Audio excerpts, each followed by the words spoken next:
Hey everyone, tonight we're diving into the chaotic and legendary story of Julius Caesar's assassination, also known as what happens when your coworkers dislike you just enough. Before we get started, take a second to like the video and subscribe, but only if you genuinely enjoy the content. And drop a comment telling me where you're watching from and what time it is. I love seeing this community from all around the world. Alright, lights down, vibe up, and let's get into it. Long before Julius Caesar tried to overhaul Roman politics, the Roman Republic insisted it was perfectly healthy. Senators bragged about their ancient checks and balances as if everything was stable. In reality, by the 1st century BCE, the Republic was about as steady as a three-legged table on a tilted floor during an earthquake. Rome had become a massive empire, but its government was still running on a political system designed for a tiny city-state. Imagine running a multinational corporation with a rulebook written for a lemonade stand. That was Rome, pretending everything was fine while corruption spread, bribery became a hobby, and political alliances fell apart faster than a Roman marriage without a dowry. Senators switched loyalties so often that even they couldn't keep track of whose side they were on. The Republic wasn't functioning. It was performing a very dramatic, very unconvincing impression of being alive. And then came Julius Caesar, charismatic, ambitious, dangerously competent, and armed with enough political energy to power the entire Senate. A Senate full of men who hadn't seen real action since their last hunting accident. Caesar didn't join the system gently. He slammed into it with reforms, popularity, and an ego so large it could probably be seen from Gaul. To the Roman people, he was the hero they didn't even know they needed. He slashed debts, gave out land, expanded citizenship, and hosted massive public games, because nothing wins hearts like free entertainment. The people adored him so much that the Senate began experiencing symptoms of a previously unknown medical condition called widespread panic. To the Senate, Caesar was a walking red flag, not because he was dangerous, though he was, but because he was effective. Roman politicians were used to colleagues who achieved very little over long periods of time. Caesar achieved everything over breakfast. He didn't just challenge the old political order. He exposed how flimsy it was. The Republic's institutions weren't collapsing because Caesar attacked them. They were collapsing because Caesar leaned on them slightly. And suddenly, everyone heard cracking sounds. The senators realized something terrifying. Caesar wasn't trying to destroy the Republic. He was simply showing how destroyed it already was. And nothing threatens an old crumbling system more than a man who proves it's crumbling. Before Julius Caesar became Rome's biggest political problem, he was Rome's biggest overachiever. The kind of guy who doesn't just complete the assignment, but redesigns the rubric, rewrites the syllabus, and wins Teacher of the Year. If Rome had a most likely to accidentally become supreme ruler award, Caesar would have hung it on his wall next to his military trophies. Caesar wasn't born powerful. He built everything himself. Reputation, wealth, alliances, and enemies. Lots of enemies. He climbed the Roman political ladder so aggressively that the ladder filed a workplace complaint. By the time he reached his mid-career, Caesar had everything senators feared in one person: ambition, intelligence, charisma, military genius, and the ability to make the public love him without even trying. A modern politician would kill for that skill. Senators in Caesar's time literally did. But what truly made Caesar dangerous wasn't just his talent. It was the shocking fact that he delivered results. While most Roman politicians specialized in speeches that said nothing and accomplished even less, Caesar went out, conquered Gaul, wrote a bestseller about it, and sent the Senate updates that basically said, "Still winning. Wish you were here." His military campaigns were so wildly successful that Rome ran out of ways to brag about him. Meanwhile, his soldiers adored him because he shared their hardships, won their battles, and didn't make them do PowerPoint presentations. They marched with him, not out of duty, but because he was the kind of commander you'd actually follow into a war zone, or at least into a mildly concerning forest. The problem? No man in Roman history had ever become that popular that quickly, and nothing alarms politicians faster than someone the public likes more than them.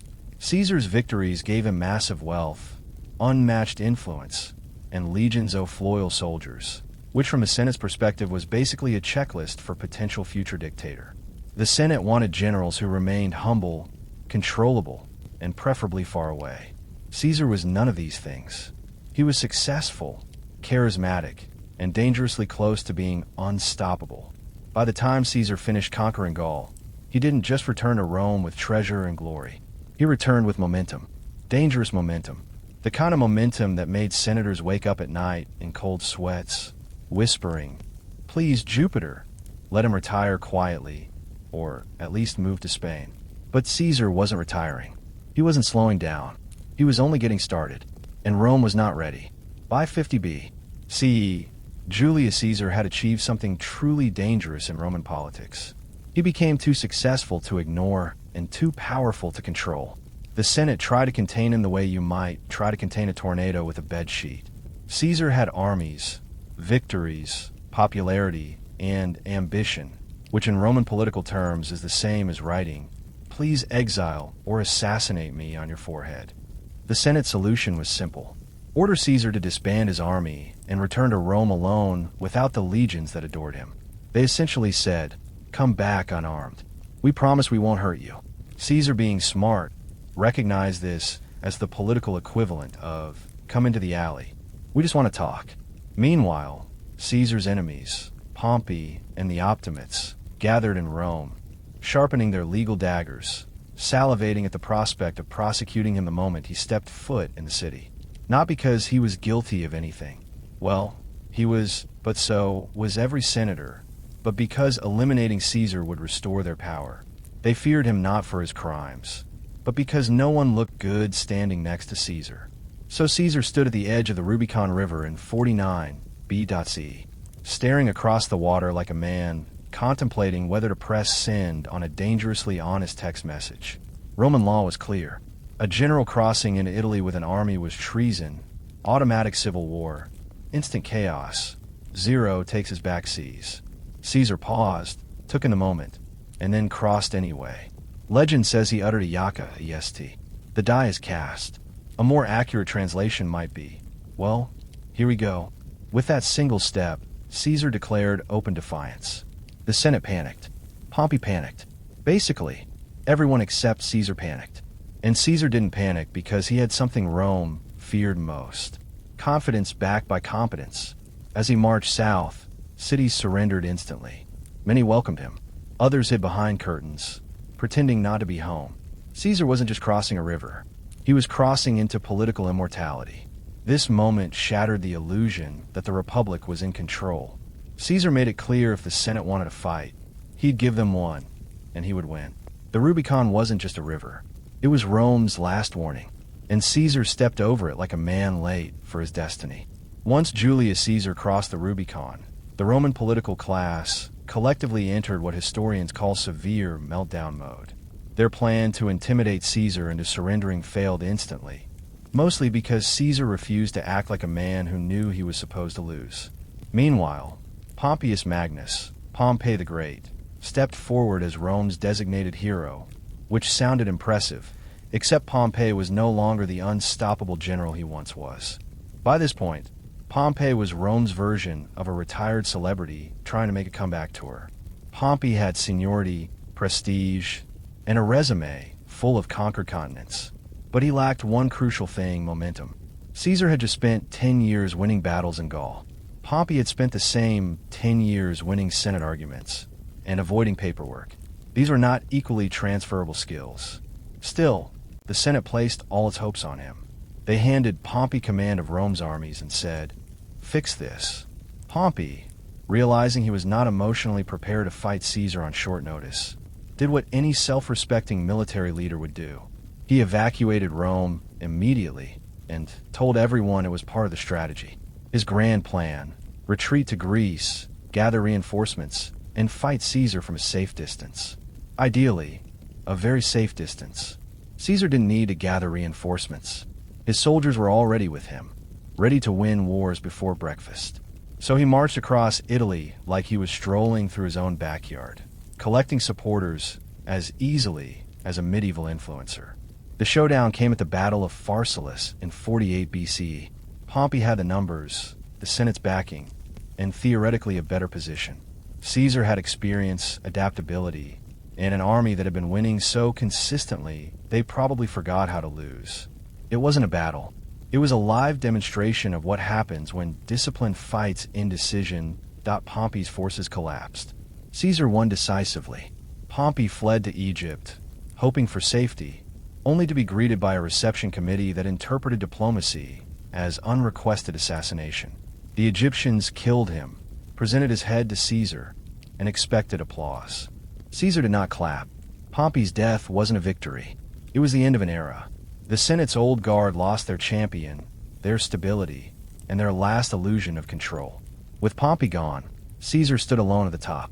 No rivals, no counterweight, no brakes on the vehicle. He was driving straight into Roman history. The Republic hadn't fallen yet, but it had definitely started wobbling. After Pompey's spectacularly unfortunate exit from world history, Julius Caesar returned to Rome as the undisputed champion of, well, everything. And the Senate, realizing they now had all the negotiating power of a wet sponge, tried their best to adapt. Their new political strategy was simple: pretend they were still in charge while giving Caesar every title he asked for. At first, they made him dictator, which was fine.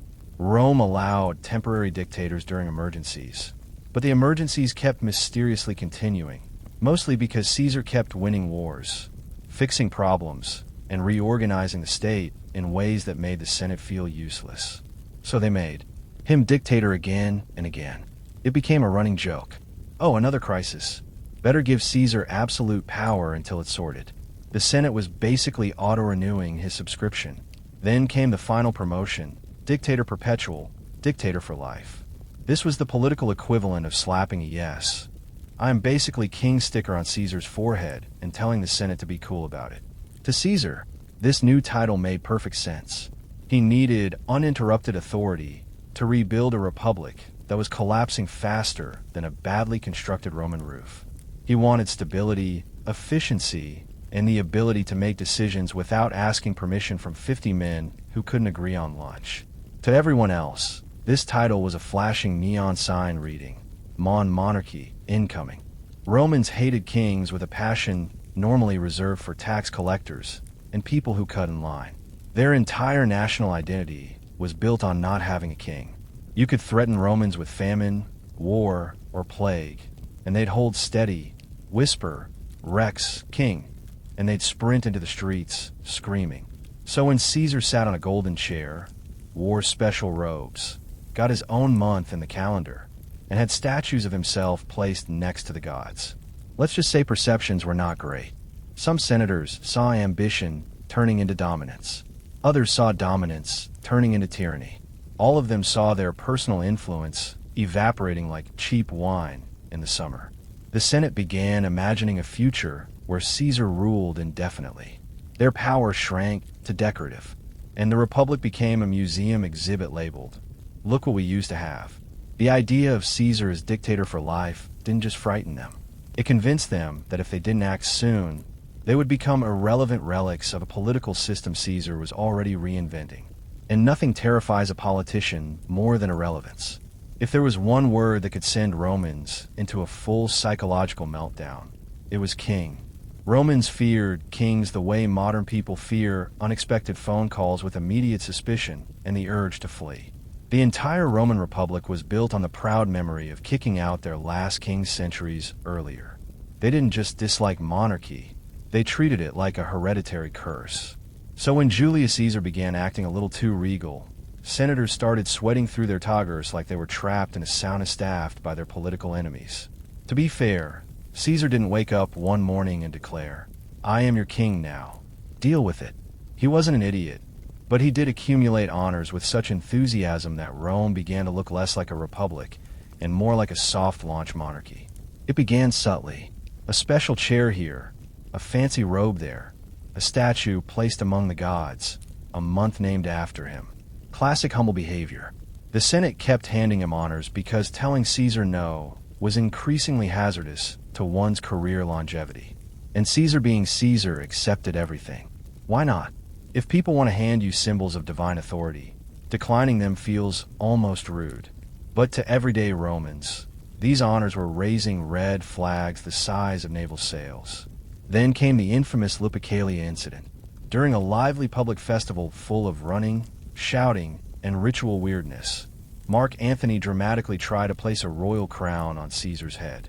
The crowd reacted instantly, not with cheers, but with the ancient Roman equivalent of absolutely not.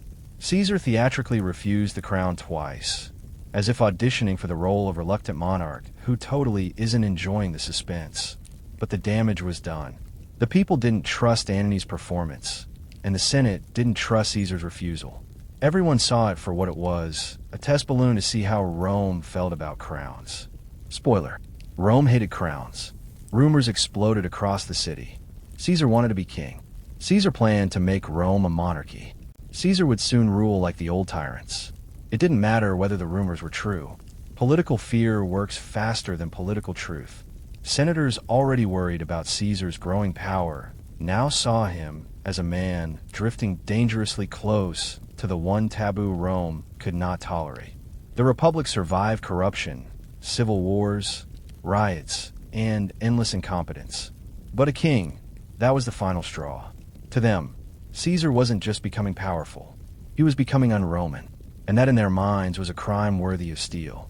If Rome had an unofficial motto during Caesar's rise, it was, "We love powerful men until they actually become powerful." The Senate was full of aristocrats who adore prestige, but despise competition. Their egos were huge, their accomplishments modest, and their tolerance for anyone outperforming them was approximately zero. Enter Julius Caesar, a man who made every senator look like they had been running Rome on autopilot for the past 50 years. The Senate didn't just fear losing political control. They feared losing relevance. And in a world where public honor was the currency of existence, irrelevance was a fate worse than bankruptcy. Caesar's victories made the Senate's achievements look like glorified internship credits. Worse, Caesar began doing the unthinkable. He bypassed the Senate entirely when solving problems. When senators stalled, Caesar acted. When they bickered, Caesar delivered. When they wrote long speeches criticizing him, Caesar wrote short laws that replaced them. He made the machinery of government move again, which was great for Rome, but deeply inconvenient for men who preferred the machinery rusted, jammed, and under their control. This is where the Senate's ego kicked in. Hard. Some senators genuinely believed Caesar threatened the Republic. Others were upset that they weren't getting invited to the good banquets anymore. Many feared that Caesar's popularity with the masses meant their political opinions were becoming optional, like the fine print on a loan contract. Even worse, Caesar forgave his enemies. This act of mercy meant to unify Rome only terrified them further. A forgiven enemy is not a safe enemy. It's a man who knows you owe him your life, and can take it back whenever he chooses. The Senate felt like a group of cats being kindly petted by a man holding a knife, just in case. That's when the conspiracy began forming.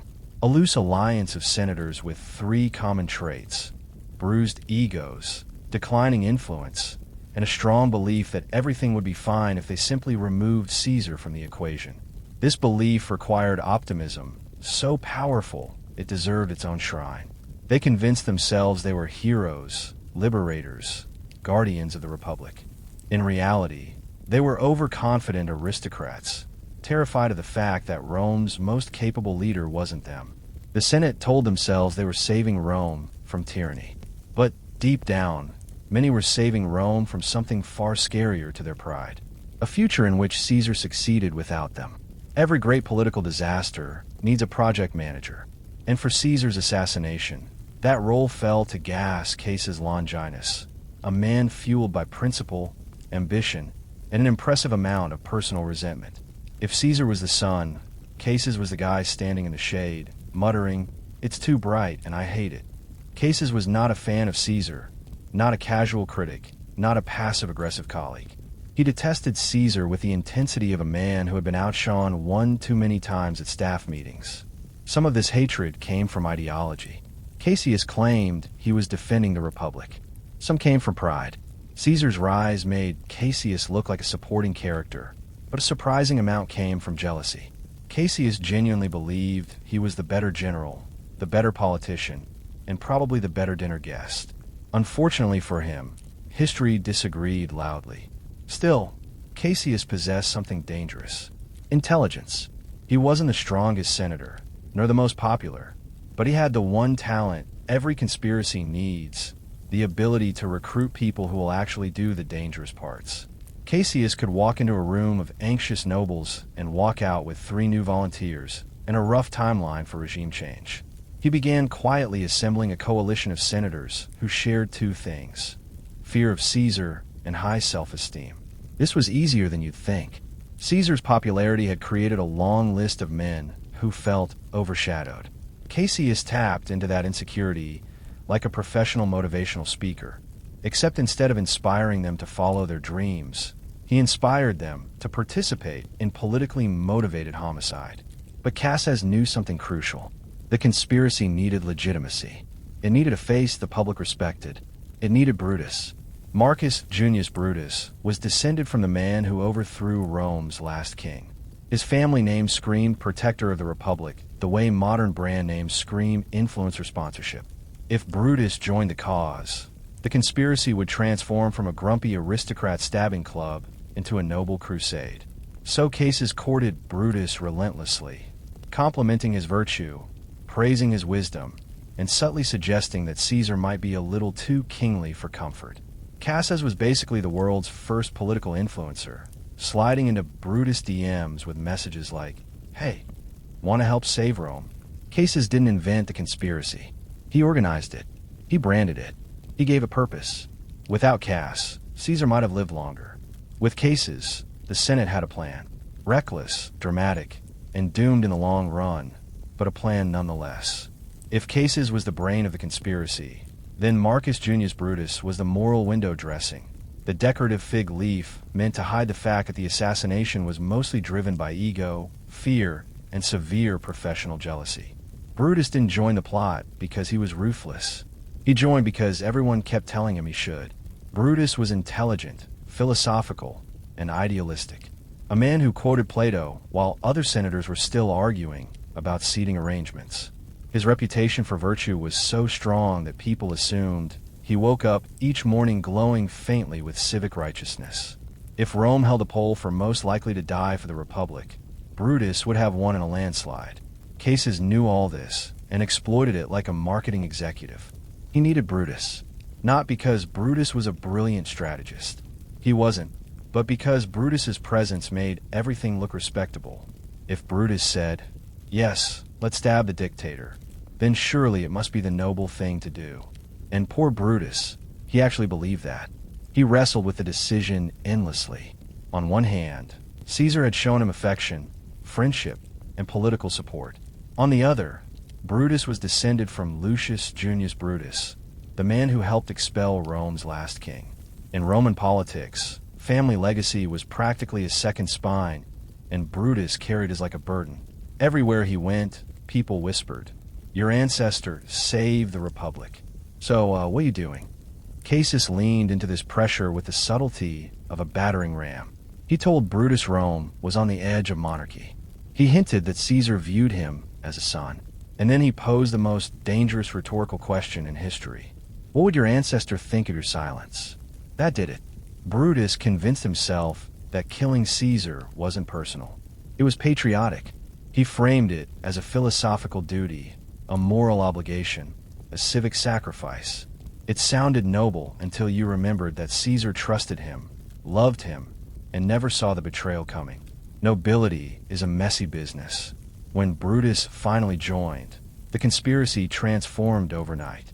Senators who had hesitated suddenly committed. Others who weren't sure if stabbing their leader was appropriate suddenly decided, if Brutus thinks it's fine, it must be fine. Brutus didn't give the conspiracy strength. He gave it credibility. He gave it theater. He gave it tragedy.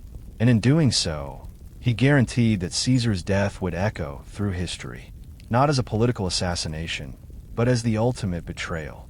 History is full of moments where the universe gently suggests, maybe don't go outside today. The Ides of March was one of those moments. And Julius Caesar, he treated every warning sign like an optional tutorial he didn't feel obligated to complete. Let's start with the omens.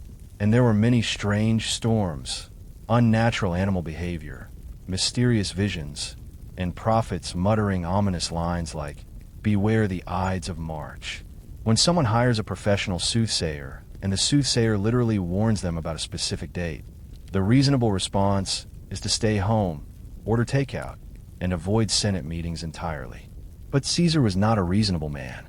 Then came Calpurnia, Caesar's wife, who had a nightmare so terrifying she practically catapulted him out of bed, telling him not to leave the house. In the dream, she saw their home collapsing, blood running through the streets, and Caesar dying in her arms. A perfectly normal Tuesday in Rome, except this time she felt certain it meant something. She begged him to cancel his appearance at the Senate. She pleaded. She threatened. She used what scholars now call classic wife logic. And for a moment, Caesar listened. He stayed home. He agreed the omens were concerning. He even told his officials he wouldn't be attending the Senate that day. Then Decimus Brutus, one of the conspirators, arrived to ruin everything. With the confidence of a man actively participating in an important villain, Decimus told Caesar that the Senate would interpret his absence as weakness, that staying home over a bad dream would make him look ridiculous, and that the senators were ready to honor him. Caesar, who never met a compliment he didn't enjoy, found this argument far more appealing than supernatural warnings and his wife's very reasonable fear. So, he changed his mind again. He stepped outside, ignoring the prophets, ignoring Calpurnia, ignoring the sheer density of omens Rome had generated in the past 12 hours. One friend even tried to hand him a written warning detailing the assassination plot. Caesar, in a masterpiece of tragic irony, stuck it in his pile of letters to read later. Everything in Rome screamed, "Julius, do not go to the Senate meeting today." And Caesar responded with, "Let me just check one thing real quick." The Ides of March wasn't fated. It was preventable. But Caesar chose pride over caution, politics over safety, and public image over intuition. And history, watching from the sidelines, quietly prepared the most famous plot twist of the ancient world. The morning of the Ides of March should have been suspicious from the start. Julius Caesar headed toward the Theater of Pompey, a building named after the man he defeated in the Civil War. This was already a bad vibe. Imagine attending a meeting in a conference room dedicated to your ex, rival whom your employees accidentally eliminated. That's not a location. That's foreshadowing. As Caesar approached, a crowd gathered, trying to hand him letters and petitions. One of those letters contained a detailed warning about the assassination plot. Caesar, being extremely efficient in all areas except reading important documents on time, tucked it away like spam mail and promised himself he'd check it later. Spoiler, he would not. Inside the theater, the conspirators assembled with the energy of students who did not prepare for their group presentation, but are committed to pretending they did. They had rehearsed the basics. Surround Caesar, distract him, stab dramatically, but no one rehearsed what to do if he fought back, yelled, or attempted to leave. The plan had enthusiasm, not structure. When Caesar entered, the senators rose to greet him. Brutus and Cassius exchanged nervous glances. Several conspirators clutched their concealed daggers so tightly they were probably leaving dents. Caesar took his seat, blissfully unaware he was sitting in the ancient equivalent of a poorly planned murder escape room. To initiate the attack, they needed a distraction. Enter Tilius Simba, a man whose acting skills could be generously described as community theater level. He handed Caesar a petition and then tugged on his toga hard. Caesar snapped at him, annoyed. Meanwhile, the other conspirators closed in, forming a tight circle. This is the moment where Caesar should have looked around and said, "Why is everyone standing within stabbing range?" But alas, he trusted these men. He had pardoned most of them. He had promoted some. He had even dined with them. Trust, unfortunately, is the leading cause of dramatic historical downfalls. As the circle tightened, whispers grew, hands shifted, and shifty eyes darted. If anyone in the room had been paying attention, the entire setup looked about as natural as a pack of wolves trying to casually stand around a sheep. The meeting was no meeting at all. It was an ambush disguised in political ceremony, and Caesar, confident, unprotected, and surrounded, sat in the center of it like a man about to learn the world's most painful lesson in workplace safety. The plan was simple. Surround Caesar, create a distraction, and then deliver the first stab quickly and cleanly. Unfortunately, the conspirators did not account for one crucial variable. Civilius Casca, the man assigned to make the first move, was absolutely terrible at being an assassin. Caesar stepped behind Caesar, dagger hidden inside his toga, the weight of history resting on his shoulders. He had one job: stab the most powerful man in Rome. You'd think he'd aim for something important: heart, lungs, anything medically meaningful. Instead, he panicked and stabbed Caesar in the shoulder, the ancient equivalent of poking someone with a fork and shouting, "Aha!" Caesar reacted exactly as anyone would. He whipped around, grabbed Cassa's arm, and yelled the Roman version of, "What do you think you're doing?" This was not how assassinations were supposed to go. Caesar, now fully aware of how bad he was at murder, screamed for help in the least intimidating way possible. "Brother, help!" This was the signal. The other conspirators lunged into action, daggers out, suddenly committed to the group project in a way they hadn't been during the planning meetings. Chaos erupted instantly. Chairs tipped over, togas tangled. Senators who weren't part of the plot fled the room at a speed that would impress Olympians. Caesar fought back fiercely. Despite being unarmed and surrounded, he was still a battle-hardened general who had personally faced armies, pirates, and an entire senate full of critics. He wasn't going down quietly. He grabbed Cassa's dagger, shoved another attacker away, and shouted at them like a disappointed father scolding children for misbehaving. But the conspirators kept coming. Daggers flashed, arms swung. Nobody was aiming well. In fact, most of the wounds Caesar received later were determined to be accidental, inflicted by nervous senators stabbing blindly in a crowded space. It was less coordinated assassination and more chaotic group panic with sharp objects. The attack quickly turned into a frenzy. Caesar stood, stumbled, tried to escape. He saw familiar faces among his attackers. Men he had pardoned, men he had trusted, men he had elevated. Each new blow deepened both his wounds and his disbelief. And all because Caesar couldn't aim. The assassination was supposed to be decisive, elegant, symbolic. Instead, it looked like a mob attacking a celebrity at a poorly supervised fan meet and greet. But the real emotional devastation was still moments away, waiting in the form of one man Caesar never expected to see among the conspirators. In the middle of the chaotic, dagger-swinging disaster that Caesar had proudly launched, Julius Caesar was still fighting for his life, dodging blows, grabbing wrists, shouting at senators who had never been this energetic in any Senate debate. But then, through the blur of motion, he saw a familiar face step forward: Marcus Junius Brutus. The sight of Brutus among the attackers hit Caesar harder than any stab wound. Up until that moment, this wasn't personal. Chaotic, treacherous, wildly unprofessional. Yes, but not personal. Brutus was someone Caesar deeply trusted, possibly loved, and certainly protected. He had forgiven him after Pompey's war. He had promoted him. He had treated him like a son, whether biologically or symbolically. So when Brutus raised his dagger, something inside Caesar broke before his body did. The ancient sources disagree on Caesar's last words. Some say he spoke in Greek, some say Latin, others say he said nothing at all. But the iconic line, "Ada Brute," survives because it captures the emotional truth better than any historian could. Not "how dare you," not "traitor," not "security really failed today," but "you too." A simple, devastating recognition that the betrayal was total. Dry humor aside, it was the ancient Roman equivalent of discovering your best friend joined a group chat created specifically to complain about you. Once Caesar saw Brutus among the conspirators, the fight drained from him. He stopped resisting. He pulled his toga over his head. Part dignity, part shield, part "I'm done with this meeting." From a man who had survived shipwrecks, mutinies, civil wars, pirates, political scandals, and 10 years of nonstop combat, this surrender was shocking. But betrayal cuts deeper than steel. With Caesar no longer fighting back, the conspirators' courage surged. The daggers kept coming, clumsy, frantic, and in many cases inflicted by men who were trying to hit Caesar, but hit each other.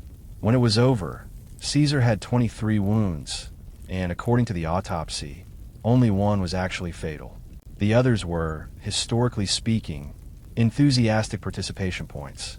Meanwhile, Brutus stood there in tragic silence, trying to convince himself this was noble, philosophical, and patriotic. But even he must have felt the weight of what he'd done. Because killing Caesar didn't save the Republic. It destroyed the one person strong enough to hold it together. In that moment, The conspirators thought they had freed Rome. Instead, they had created a martyr. The Republic was bleeding, and the Empire was already waking up. When the conspirators finished stabbing Julius Caesar, they expected a standing ovation. Truly, they imagined themselves marching out of the Senate chamber like heroes in a patriotic stage play, welcomed by cheering crowds, showered with gratitude, and maybe even offered complimentary triumph parades. After all, they believed they had just saved the Roman Republic from tyranny. Reality, unfortunately, did not match their expectations. The moment the deed was done, the conspirators burst out of the Senate building, shouting, "Liberty, freedom," as if Rome had been waiting all morning for their dramatic entrance. But instead of applause, they were met with silence, confusion, awkward staring, the kind of energy you get when someone tries to start a party and discovers no one else brought snacks. The Roman public did not trust these men. They knew Caesar. They liked Caesar. He gave them debt relief, food, games, stability, and perhaps most importantly, results. Most senators, meanwhile, gave long speeches and raised taxes. So when the conspirators proudly announced they had saved Rome, the people responded with the ancient Roman equivalent of, "Did we ask you to do that?" Panic spread quickly. Shops closed, doors shut. People ran indoors. Rome wasn't celebrating. Rome was bracing for civil war, because historically assassinating powerful men tends to have consequences. The conspirators suddenly realized they had a marketing problem. They had no plan for what came next. They hadn't even agreed on who would lead after Caesar's death. Their big strategy was essentially kill Caesar. Republic magically restored. Step 2 really needed more work. Then came the funeral, the moment that demolished any remaining hope they had. Mark Antony, a master of dramatic timing and emotional manipulation, delivered a eulogy so powerful it could have sold tickets. He showed Caesar's blood-soaked toga to the crowd, pointed at the stab holes, and insisted he wasn't angry, just disappointed. Rome erupted into grief, then fury. The mob turned on the conspirators. Houses were burned. Statues of Caesar were adorned with flowers. People shouted for justice. And by justice, they meant revenge. The liberators suddenly found themselves hiding behind locked doors, wondering how their brilliant plan had unraveled faster than a cheap toga in the rain. In killing Caesar, they didn't save the Republic. They destabilized it completely. They lit the fuse of civil war. Rome didn't gain freedom. It lost its last chance at peaceful reform. And the men who claimed to preserve the Republic had just ensured its destruction. By the time the conspirators realized their Save the Republic plan had the structural integrity of a wet papyrus scroll, it was too late. Julius Caesar was dead. Rome was furious. And the political vacuum he left behind was large enough to swallow the entire Senate whole. The conspirators had assumed that once Caesar was gone, the Republic would magically return to its golden age. Instead, Rome behaved exactly like a state that had just watched its most competent leader get stabbed 23 times by men who couldn't plan an escape route. Into this chaos stepped a quiet, calculating 19-year-old, Gas Octavius, better known as Octavian, Caesar's adopted son and heir. The conspirators barely noticed him at first. They thought he was a polite teenager with delicate health and no real power. Cute, adorable, harmless. This was a mistake. Octavian possessed all of Caesar's intelligence with none of his mercy. While the conspirators were still arguing over who should speak at public meetings, Octavian was quietly building alliances, winning supporters, and taking control of Caesar's armies. He didn't shout for liberty or try to rally mobs. He simply rolled up his sleeves and began doing politics the same way Caesar did war, efficiently and with terrifying precision. Then there was Mark Antony, Caesar's loyal friend and veteran general. Antony wanted to avenge Caesar, seize power, and possibly drink his way through half the Mediterranean in the process. Eventually, Antony and Octavian realized they hated the conspirators more than they hated each other. So they formed an alliance known as the Second Triumvirate, essentially a legally sanctioned revenge club with state funding. Their first order of business: hunt down every last conspirator. Brutus and Cassius fled east, gathered armies, and prepared for a grand ideological showdown. Instead, they were crushed at the Battle of Philippi, a defeat so total that both chose suicide over capture. The dream of a restored republic died with them. Rome no longer had liberators. It had lowers. With their enemies gone, Antony and Octavian inevitably turn on each other because apparently Rome was allergic to peace. Their rivalry culminated in another civil war, which Octavian won decisively. Antony and Cleopatra fell, and Octavian returned to Rome as the unchallenged ruler of the Mediterranean. In 27 BCE, he renamed himself Augustus and became the first Roman emperor. The Republic was gone. The empire was born. And all because a group of ambitious senators thought 23 stab wounds would fix everything. Spoiler, it did not. The first breath you take into London is not a gentle welcome. It hits you like a wall. Thick, living, impossible to ignore.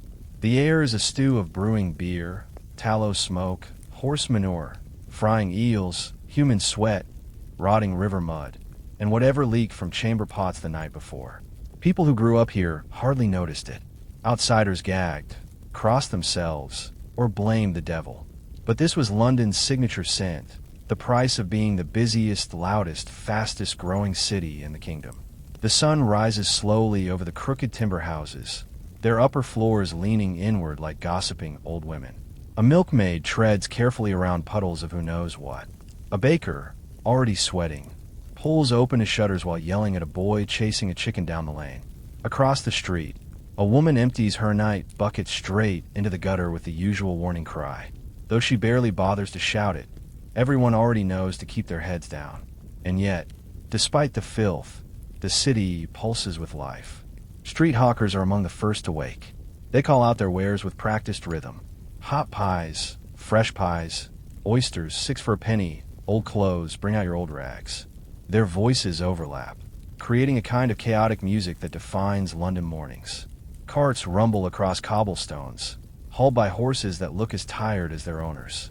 Apprentices sprint through alleys, delivering messages or bread or bolts of cloth, dodging dogs, drunks, and the occasional runaway pig. Every alley is a competition of speed and noise, as if the entire city is racing to be heard first. Rising smoke mixes with the river fog, giving everything a soft blur that hides the city's rough edges, at least until the day fully brightens. Then the truth appears. Peeling paint, muddy streets, patched roofs, and signs swinging noisily in the wind. It is not beautiful, not in the gentle way countryside villages are, but it is alive, endlessly alive. This first breath of Tudor London tells you the real story. Here survival and opportunity walk side by side. The streets may stink, the alleys may narrow, and the noise may rattle your bones, but the city is awake. And whether you are ready or not, it demands that you wake with it. If you follow the smell, strong enough to guide even the blind, you eventually reach the realm of the fishmongers. Their stalls cluster near the Thames and along streets close to Billingsgate, where the river's tide brings both opportunity and chaos. Here the fish trade rules everything. The noise, the labor, the mood, even the rhythm of the day. Before the sun rises, the stalls are already crowded with crates of wriggling eels, slippery haddock, gleaming salmon, and piles of shellfish that seem to stare back at you. The fishmongers themselves are a breed apart. Their hands are permanently scented with salt water and guts, their aprons stiff with scales, their voices loud enough to drown out church bells. They shout prices aggressively, mock rivals mercilessly, and argue with customers as if every penny is a matter of life or death. But beneath the bluster lies a genuine skill. These men and women can gut a fish in seconds, identify the freshest catch by touch alone, and judge a customer's budget before a single word is spoken. Apprentices run beside them like frantic shadows carrying baskets heavy enough to bend their backs. A single misstep, a dropped sturgeon, a cracked container of oysters, and they are met with curses, slaps, or public humiliation.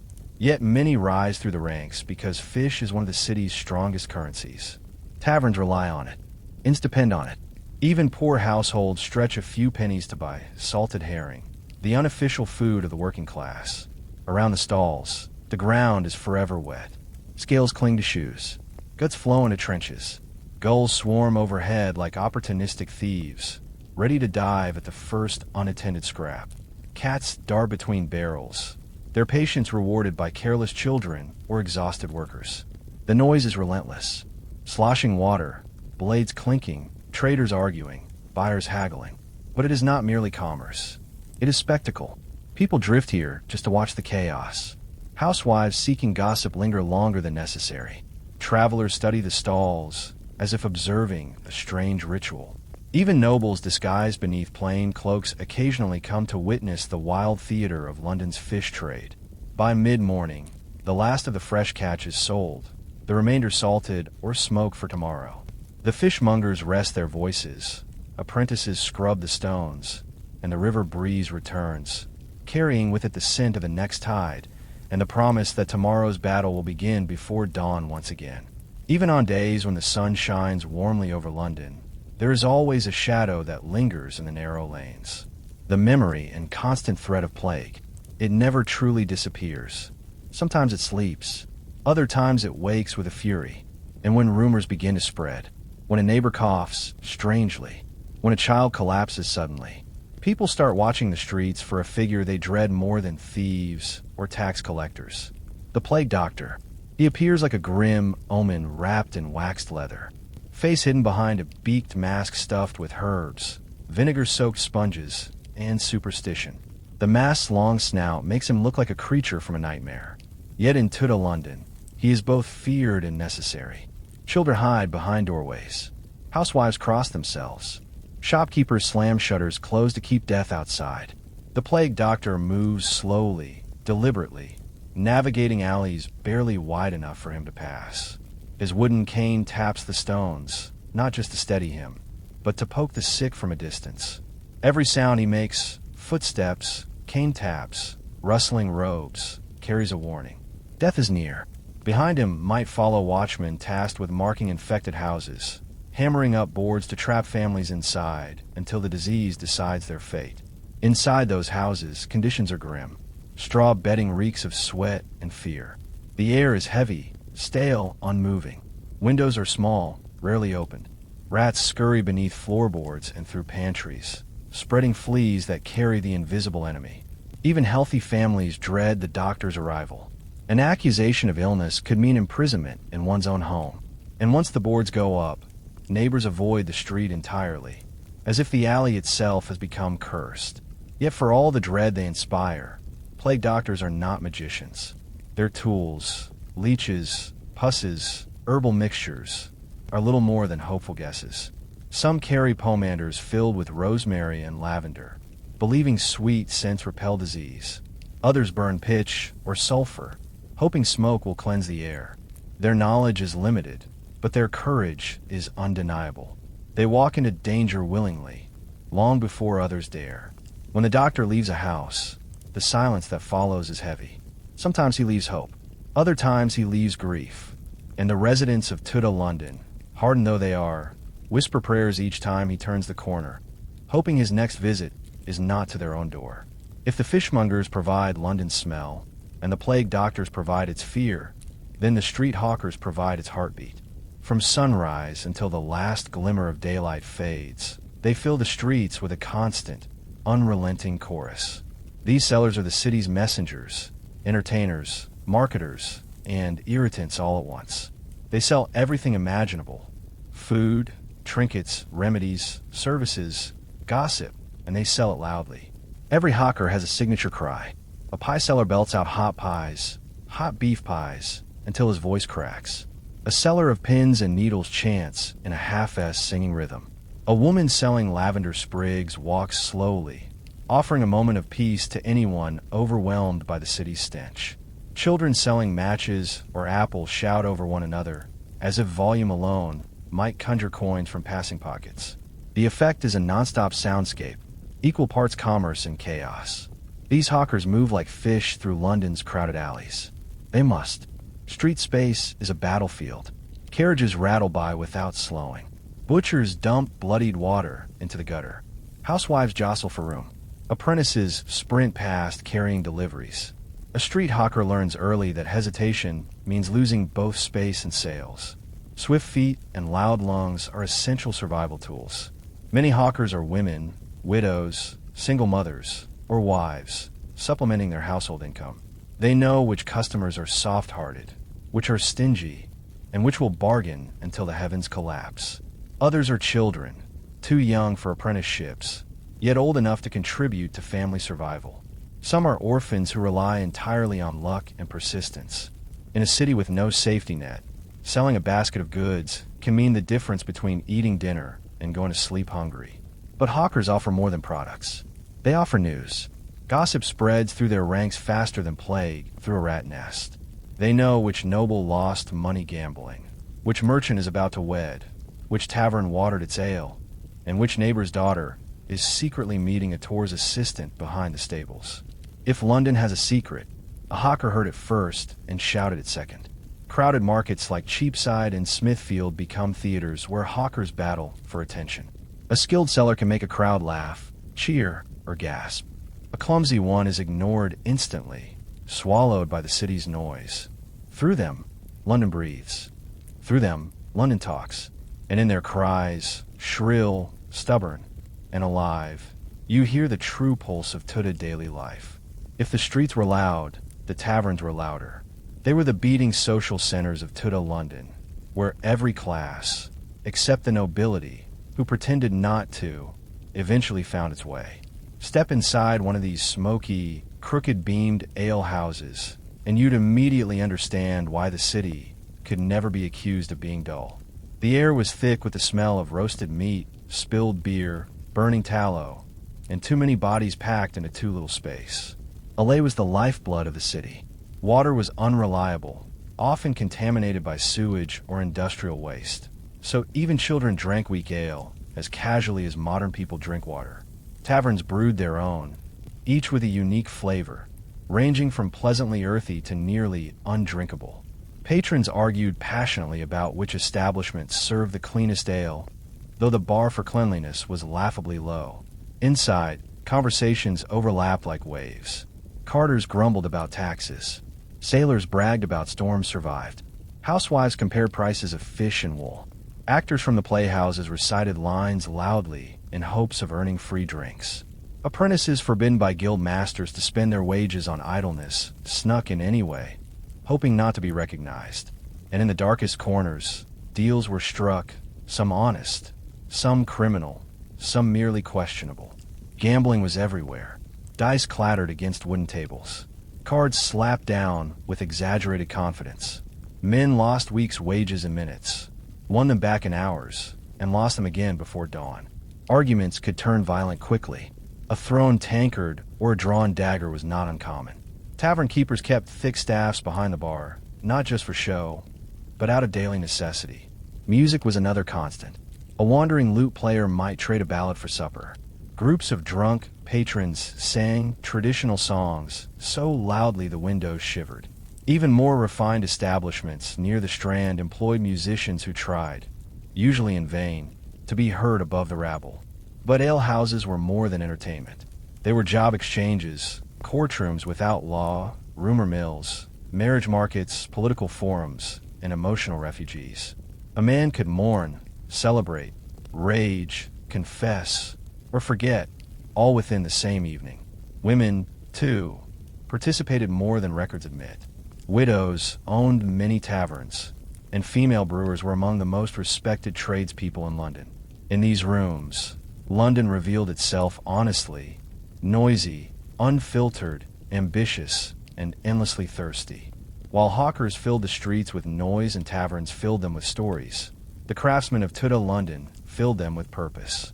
Every alley, every courtyard, every market lane echoed with the clatter of tools and the steady rhythm of skilled hands shaping the city's daily life. Carpenters, coopers, blacksmiths, weavers, glovers, and dozens more trades formed the backbone of London's economy, each protected and tightly controlled by powerful guilds. A craftsman's day began early, often before the church bells tolled. Apprentices swept floors thick with sawdust, coal dust, or scraps of leather. Masters inspected tools sharpened the night before. Journeymen, hoping one day to earn the title of master, prepare materials under watchful eyes. Guild rules dictated everything. How long an apprenticeship lasted, what designs were acceptable, what prices could be charged, and who was allowed to sell where. Breaking these rules meant fines, confiscated goods, or in extreme cases, banishment from the trade entirely. Walk past a blacksmith's forge, and you'd hear the hammers ringing echo long before you saw the glowing iron. Sparks burst like fireflies each time the hammer fell, lighting up the smith's soot-darkened face. Carpenters worked in open sheds, shaping beams for houses that leaned dangerously over the street. Weavers sat hunched over looms, their rhythmic shuttle movement sounding like the heartbeat of London's textile trade. A cooper might be assembling a barrel, his workshop thick with the smell of oak and burning pitch. Craft streets were neighborhoods unto themselves. Shoe Lane for cobblers, Pudding Lane for bakers, Ironmonger Lane for sellers of metalware, Milk Street, Bread Street, and Fish Street Hill were named quite literally. London did not waste imagination on practical matters. These areas buzzed with constant activity, a choreography of labor performed by thousands who rarely left the boundaries of their trade. But the guild system was more than bureaucracy. It was community. Members supported one another through illness, funerals, apprenticeships, and celebrations. Feast days brought out banners, parades, and enough food to embarrass a noble household. Masters took pride in their craft, stamping their marks on a goods with as much pride as an artist signing a painting. For all its noise and strict regulation, the world of Tudor craftsmen revealed something essential. London survived not just on trade and gossip, but on countless hands working tirelessly in workshops that rarely fell silent. Here, skill was currency and identity. If the craftsmen gave London structure, the street performers gave it soul. Walk through Cheapside or across London Bridge on a busy morning, and you'd encounter a kind of open-air theater, one that required no ticket, obeyed no script, and relied entirely on the crowd's mood.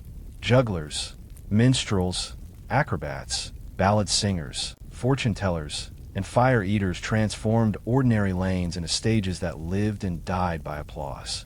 A lute player might stand on a corner, singing a ballad about a doomed lover or an executed criminal. Stories Londoners devoured like gossip. Children gathered first, spellbound. Adults followed, pretending not to listen as they paused just to rest their feet. A skilled singer could earn enough coins to eat well for a day. A poor singer earned ridicule, which in London often came louder than applause. Jugglers tossed knives in narrow alleys, sometimes missing by inches, because their performance space doubled as a walkway for impatient butchers and rushing apprentices. Acrobats rolled and flipped in open squares, kicking up dust and drawing cheers. Some performers wore gaudy costumes copied from the playhouses. Others simply worked in whatever rags they owned. But all of them understood the same truth. In London, entertainment was survival. Yet performers weren't alone on the streets. Rogues, tricksters, and pickpockets saw the crowds as their hunting grounds. A clever-cut purse could relieve 3 men of their purses during one particularly captivating juggling act. They worked in teams. One created a distraction. Another slipped the purse. A third vanished into the crowd. London authorities tried to clamp down on them, but the streets provided cover, anonymity, and escape routes too twisted to map. Fortune tellers, some gifted, others complete frauds, set up small, cloth-covered booths. They read palms, cast bones, murmured prophecies, and offered charms meant to ward off sickness, heartbreak, or bad luck at sea. Housewives sought their guidance. Young men laughed at them, then quietly returned for advice before a risky gamble. Even serious merchants paid for omens before major transactions. The boundary between superstition and belief blurred easily in a city where plague and fire always lurked. And then there were the storytellers, standing atop barrels or crates. They recited heroic sagas, foreign tales, or scandalous rumors. In a city where literacy was limited, these storytellers served as newspapers, historians, comedians, and preachers, all rolled into one. Together, performers and rogues turned London streets into an unpredictable stage where every corner held the possibility of a show or a scam. If there was one place where the whole of Tudor London collided, rich, poor, honest, crooked, it was the markets. Smithfield, Cheapside, Leanhall, Billingsgate, and dozens of smaller squares served as the city's open stomach. Here, every household's daily struggle played out in full view, wrapped in the smells of raw meat, fresh bread, damp wool, spices, sweat, hay, and the occasional unfortunate goat that refused to behave. Markets were not quiet affairs. They were storms that never ended. Butchers hacked through carcasses with enough force to make children jump. Bakers shouted the day's prices before their loaves cooled. Poulterers waved live chickens like arguments. Women selling eggs hissed warnings at anyone who reached too roughly. And always there were the bells, church bells, handbells, warning bells, the constant metallic heartbeat of the city. Navigating the market required strategy. Housewives knew which stalls arrived early, which cheated with rigged weights, which watered their milk, which mixed old meat with new, and which provided fair portions at fair prices. Bargaining was not optional. It was a ritual. A seller shouted a ridiculous amount. The buyer scoffed dramatically, and the performance continued until both surrendered to a number neither liked, but both accepted. And then there were the smells. The fish section announced itself from blocks away.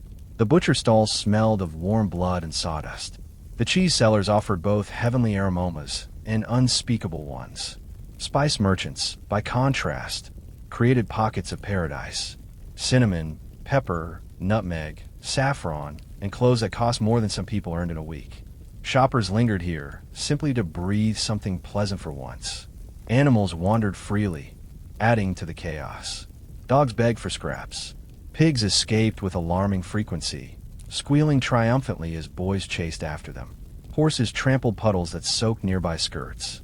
Market days felt like a never-ending collision of human and animal life, each competing for space, attention, and survival. But the markets were more than commerce. They were information hubs. News spread faster here than anywhere else. A rumor whispered at one end of Cheapside could reach the opposite end in minutes. Merchants knew who was courting whom, which ships had arrived, which taxes were rumored, and which noble had disgraced himself at last night's feast. For the average Londoner, the market was not just a place to buy food. It was the center of life itself. Without it, the city would starve, not just physically, but socially. Here, London truly fed its body and its imagination. When night finally draped itself over Tudor London, the city did not fall silent. It only changed shape. The shouts of hawkers faded. The hammering of craftsmen ceased, and the jangle of market bells went quiet. But a different soundscape rose to replace them. The groans of tavern doors, the laughter spilling into alleys, the distant splash of the Thames, and the footsteps of people who preferred darkness over daylight.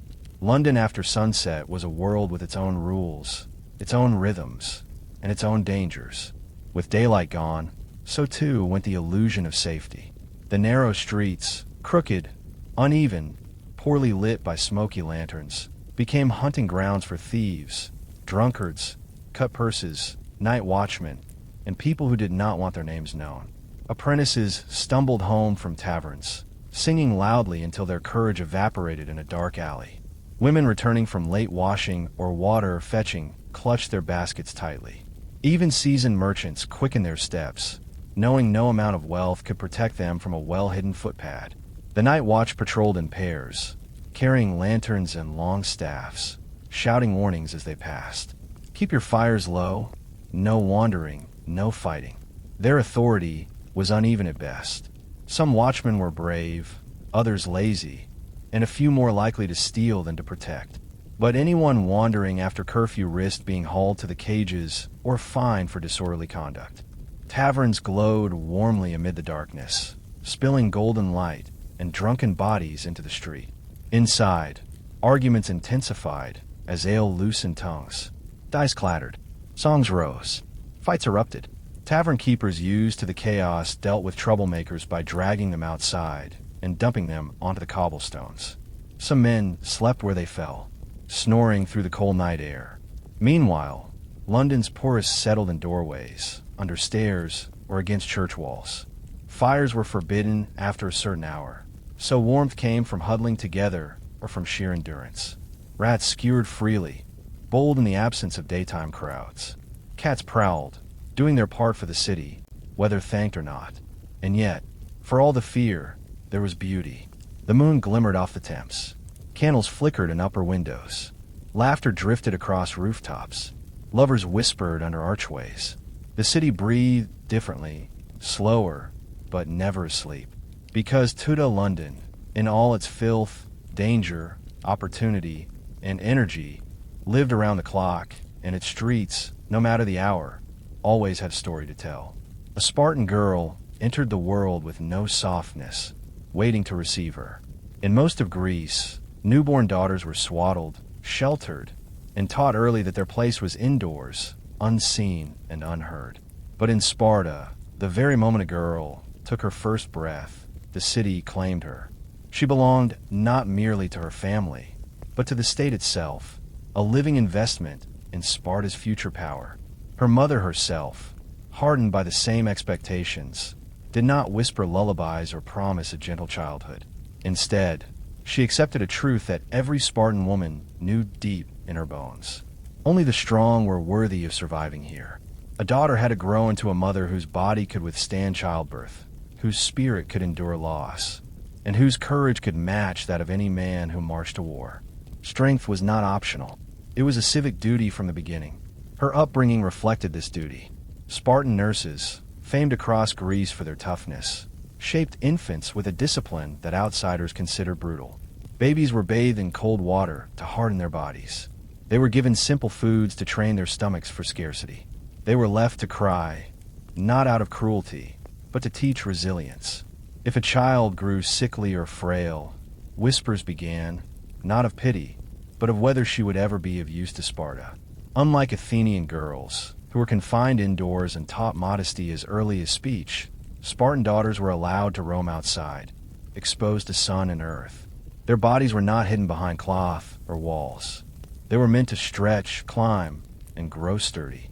Even in infancy, they were closer to the rhythms of nature than to the dainty domestic world expected elsewhere in Greece. In this early stage of life, the foundations of the Spartan ideal were firmly laid. A girl learned unconsciously that weakness was dishonorable, that fear was taught, not innate, and that her purpose extended beyond her own desires. The city looked to her as future mother of warriors, future keeper of Spartan values, future speaker of the fierce words Spartan women were known for. From the moment she could crawl, she was surrounded by examples of the woman she was expected to become. Confident, athletic, outspoken, and utterly loyal to Sparta. Her childhood would not soften from here. In fact, it was about to become far more intense. As soon as a Spartan girl could stand, she was expected to run. Not daintily, not shiely, not as a pastime, but as a foundational skill essential to her identity. In a city obsessed with physical excellence, running was more than exercise. It was a declaration that her body would grow fast, strong, and disciplined, capable of bearing the next generation of warriors without faltering. Training often began in open fields outside the city where the earth was hard and the sun unforgiving. Girls ran barefoot, feeling each stone and root beneath their feet. Spartan instructors believed this hardened the soles, strengthened the tendons, and sharpened awareness. A girl learned quickly that a stumble was to fall behind, and falling behind meant being called out loudly and without mercy. Spartan society did not coddle its sons, and it certainly did not coddle its daughters. These runs weren't short dashes. They were long, grueling distances meant to build endurance. Instructors pushed the girls to keep pace with one another, sometimes even with boys their age. Outsiders were scandalized by this. The idea of girls sweating openly, racing publicly, competing visibly. It contradicted everything the rest of Greece believed about female behavior. But Sparta didn't care. It needed strong bodies, not modest reputations. Running also taught coordination and discipline. Girls learned to breathe in patterns, to conserve energy on uphill slopes, to shift weights smoothly around obstacles. The training turned them into efficient, powerful movers, traits admired by Spartan men and envied by foreign observers. Some visiting Greeks claimed Spartan girls ran with the confidence of hunters, not maidens. They weren't wrong. Beyond the physical benefits, running built something deeper, mental endurance. A Spartan girl learned not to quit simply because her legs ached or her lungs burned. She learned to push through pain, to treat discomfort as a temporary inconvenience rather than a barrier. This mindset would follow her into adulthood, into childbirth, and into the daily pressures of Spartan life. By the time she reached adolescence, Running felt as natural as breathing. Her stride was long, her back straight, her senses sharp. She could outrun many boys her age, and nearly all women from other Greek cities. And as she raced across the dusty plains or along the riverbanks, she carried with her a silent truth Sparta understood well. A strong woman made a strong city. If running built endurance, wrestling built dominance. And nothing about Spartan girls shocked the rest of Greece more than this. They wrestled publicly, fiercely, and without hesitation. To other Greek cities, especially Athens, the idea was outrageous. Women were expected to be modest, gentle, and unseen. Yet in Sparta, girls grabbed, grappled, pinned, and threw one another to the ground with skill that would make grown men blink. Training took place in the Palestra, the same wrestling grounds boys used. There were few concessions for gender. Girls practiced holds, escapes, and throws under the hot sun, their bodies dusted with sand, their hair tied back for efficiency rather than beauty. Spartan instructors taught them how to shift their weight, how to unbalance an opponent, how to use momentum rather than brute force. Wrestling wasn't sloppy brawling. It was a disciplined art. The purpose was not merely sport. Sparta believed that a woman strong in body would endure childbirth more easily, raising healthier children. But beyond physical strength, wrestling forged mental resilience. A girl quickly learned how to face pressure without panic, how to fall without fear, and how to rise the moment she hit the ground. Spartan society admired people who recovered instantly from setbacks, and this training instilled that trait early. Foreign visitors claimed that Spartan girls wrestled with a boldness that bordered on scandalous. They didn't avert their eyes. They didn't apologize after a hard throw. They competed to win. And when they pinned their opponents, the watching crowd, women, men, elders responded with pride, not disapproval. The city celebrated their strength openly. Wrestling also reinforced community bonds. Girls trained in groups, encouraging each other, challenging each other, and forming the same kind of camaraderie the boys developed in the Agog. They weren't rivals in the sense of enemies. They were partners in building the Spartan ideal. A well-executed throw was applauded. A mistake was corrected without cruelty. The goal was shared excellence. This training produced women who walked with unmistakable confidence. Their backs were straight, their strides steady, their expressions calm. They knew what their bodies could do. They weren't intimidated by physical challenge, and certainly not by foreign criticism. To the rest of Greece, it looked like madness. To Sparta, it looked like preparation. Wrestling shaped not only stronger women, but stronger mothers, stronger citizens, and ultimately, a stronger state. If wrestling taught Spartan girls how to control an opponent up close, javelin training taught them how to command space from a distance. The javelin, light but deadly in skilled hands, became one of the most iconic symbols of their athletic upbringing. To the rest of Greece, the idea of girls throwing weapons, even for sport, was unthinkable. But in Sparta, it was another essential step towards shaping women who were physically formidable and mentally disciplined. Training usually took place in open fields beyond the city walls where the ground stretched far enough to allow long, powerful throws. Girls learned to grip the shaft correctly, to angle it with precision, and to release it at exactly the right moment. Spartan instructors paid close attention to technique, the stance, the twist of the torso, the alignment of the shoulders. A proper throw wasn't brute strength. It was coordination, timing, and balance. The javelin practice served multiple purposes. First, it strengthened the upper body, particularly the shoulders and core, crucial for the future demands of childbirth. Spartan philosophy connected physical strength directly to the welfare of the city.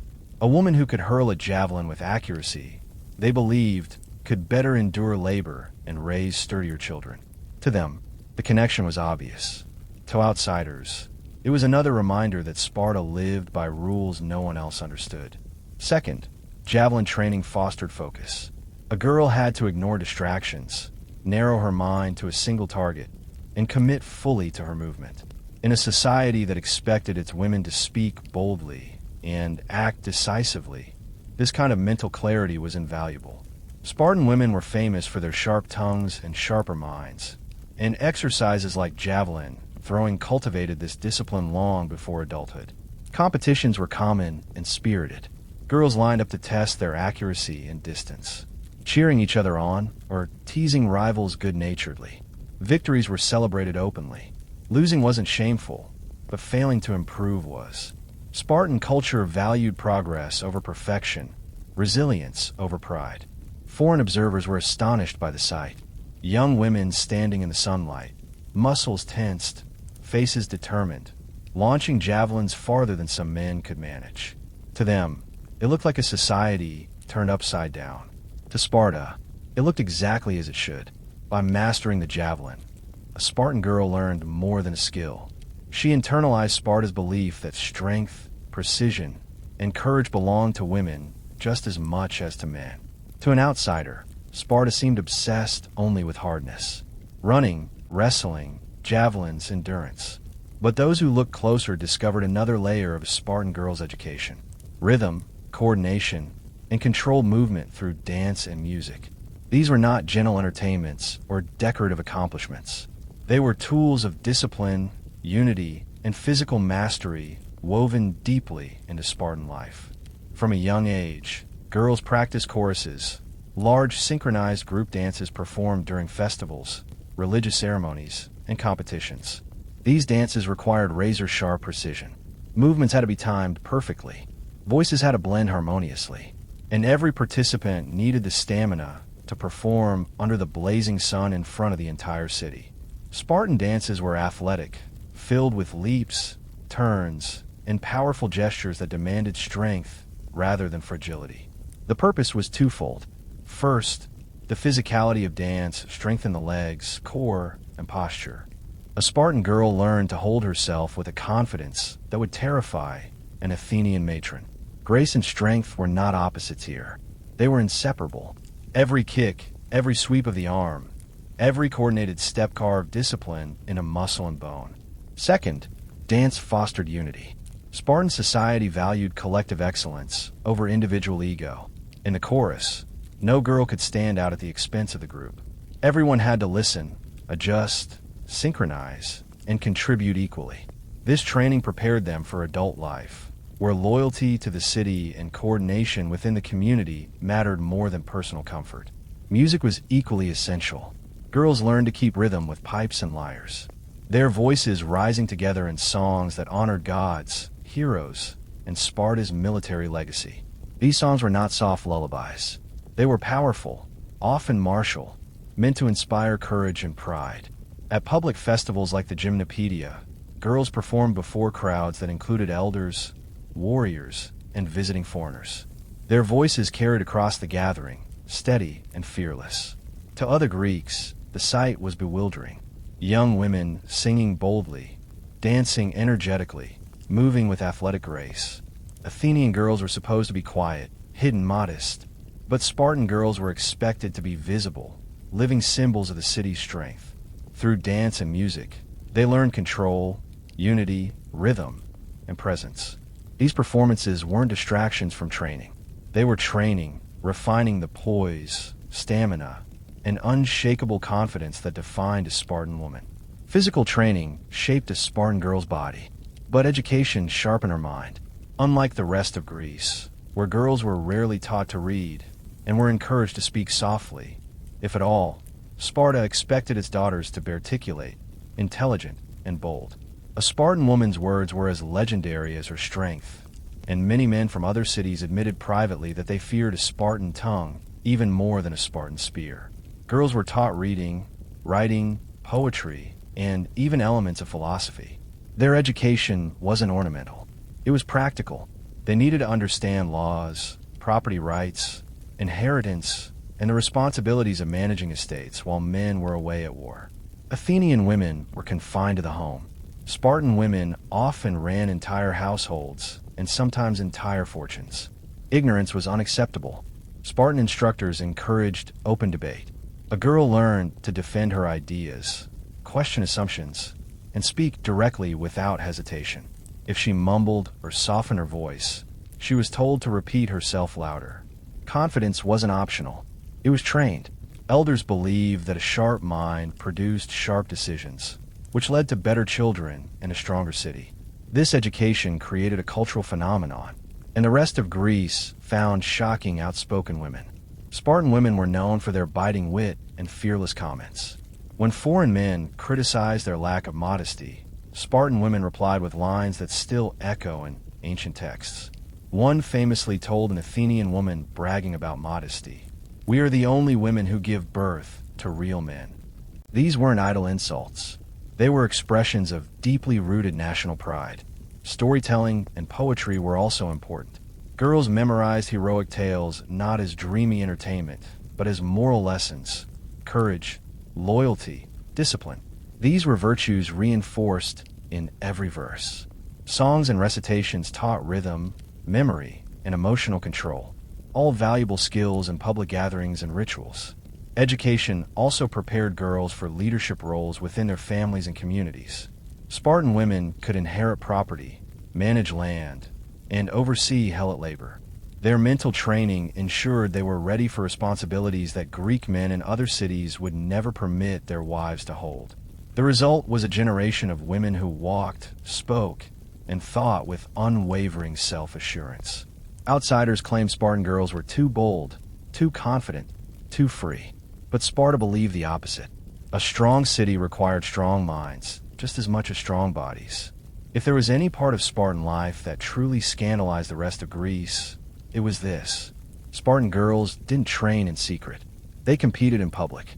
They ran races, wrestled, danced, and threw javelins before crowds that included men, elders, visiting diplomats, and sometimes even foreign spies who carried tales back to Athens with wide eyes and a shaking head. To the Greek world, women's athletic competitions were unthinkable. To Sparta, they were essential. Public festivals like the Heraia and the Gymnopaedia transformed the city into a grand arena. Girls marched out confidently, hair loose or braided, wearing simple tunics that left their limbs free for movement. These garments shocked outsiders who thought modesty was a virtue. Spartans, however, valued freedom of movement far more than modesty. A garment that restricted an athlete was an insult to her and to the city. The competitions were intense. In foot races, girls sprinted with long, powerful strides, kicking up dust as the crowd roared its approval. Wrestling matches were even more dramatic. A well-executed throw could ignite cheers, while a clever escape earned respect from even the sternest Spartan elders. Javelin contests tested accuracy and technique, not brute force, and girls celebrated each other's victories with a camaraderie that reflected their shared training. But these events weren't just athletic showcases. They served deeper social and political purposes. First, they reinforced the ideal that every Spartan girl, regardless of wealth or family status, was expected to embody strength. The competitions functioned as public proof of their physical excellence. Second, they prepared them psychologically for adulthood. Performing before an audience built confidence, courage, and composure under pressure. Third, the festivals acted as controlled meeting grounds for young men and women. Spartans believed that strong offspring came from strong parents who admired one another's excellence. Athletic competitions allowed potential partners to see each other at their peak, swift, fierce, determined, and unashamed. Love in Sparta began not with poetry, but with performance. Foreign visitors were stunned by the authority and freedom Spartan girls displayed. Athenians whispered that Spartan women were immodest or out of control, but beneath the criticism lay something else. Or these girls moved with a confidence rarely seen anywhere else in Greece. The competitions created a public culture of strength, a reminder that Spartan women weren't hidden figures behind closed doors. They were visible, formidable, and essential to the identity of the state.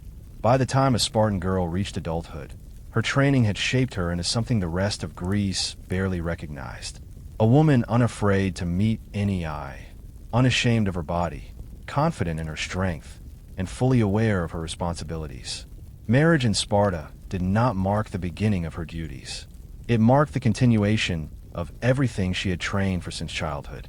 While other Greek brides were sheltered, veiled, and instructed to be obedient, Spartan women entered marriage like athletes entering a new arena. Spartan marriages were unusual from the start. Courtship wasn't a matter of quiet glances or poetic exchanges. Young men admired women for their athleticism, wit, and boldness. Strength was attractive. Intelligence was admired. Confidence was expected. Some sources even describe mock abductions, symbolic rituals that emphasized the transition into adulthood. But these were far from the timid ceremonies of Athens. Once married, a Spartan woman assumed a role central to the city's survival, producing strong children. This expectation wasn't hidden or softened. It was spoken openly, repeatedly, sometimes bluntly. A Spartan mother was celebrated when she bore healthy sons who would become warriors, but she was equally respected for raising resilient daughters who would continue the same tradition. The pressure was intense, but so was the honor. Spartans believed that the fate of the entire state rested partly in the hands and bodies of its women. Childbirth was viewed almost as a warrior's trial. A woman who had run long distances, wrestled opponents, thrown javelins, and trained her body from infancy was expected to endure labor with endurance and courage. The pain was not minimized. It was embraced as proof of strength. Stories circulated of women rebuking those who cried out too loudly, urging them to remember their training. But motherhood in Sparta did not trap women within the household. Spartan women had unusual legal and economic freedoms. They could inherit property, manage estates, and oversee large households while their husbands served in the army full-time. Their education prepared them for this independence. Foreigners accused them of having too much power, but to Spartans, such authority was practical and necessary. A Spartan mother did not cradle her child with softness alone. She instilled fearlessness, discipline, and loyalty to the state. Her lullabies were not gentle fantasies. They were promises. Promises that her children would grow into the strength she had been trained to embody. By adulthood, the training of Spartan women had produced a figure so distinct, so unconventional that the rest of Greece didn't quite know what to do with her. To Athenians, she was loud, unfeminine, and shockingly free. To Corinthians, she was dangerously persuasive. To poets, she was an anomaly. Neither the soft domestic figure they were used to praising, nor the withdrawn maiden they expected to see behind closed doors. But to Sparta, she was the backbone of the state. The presence of strong women shaped Spartan culture in ways that outsiders found both admirable and unsettling. A Spartan woman could stand before elders and speak boldly. She could rebuke a coward, praise a hero, and command the respect of soldiers. Her training had taught her that her voice mattered, that her judgment had weight, and that courage was not a masculine trait, but a Spartan one. Foreign ambassadors often commented that Spartan women ruled their men. Spartans laughed at this. Women did not rule. They enforced standards. A coward returning from battle could not hide behind excuses.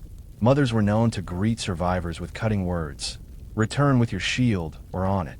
It wasn't cruelty. It was a cultural duty. A Spartan woman upheld the expectations she herself lived by. Endurance, loyalty, strength, and honor.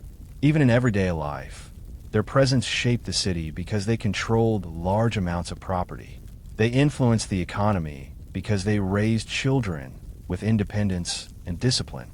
They shaped the next generation because they were educated.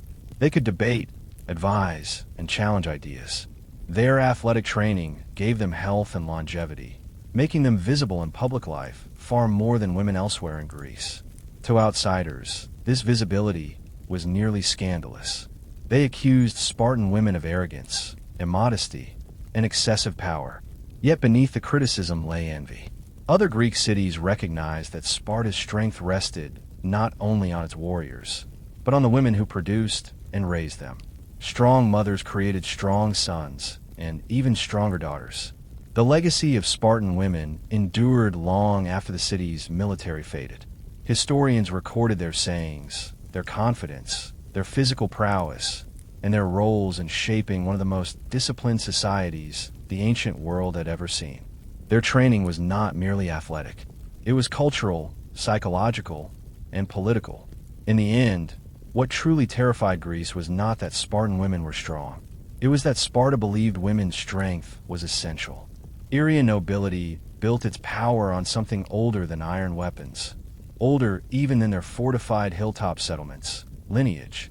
A noble family's authority did not come from elections, decrees, or written law. It came from blood, ancestry stretching back to legendary founders, warrior kings, and sea raiders whose exploits were retold beside hearth fires for generations.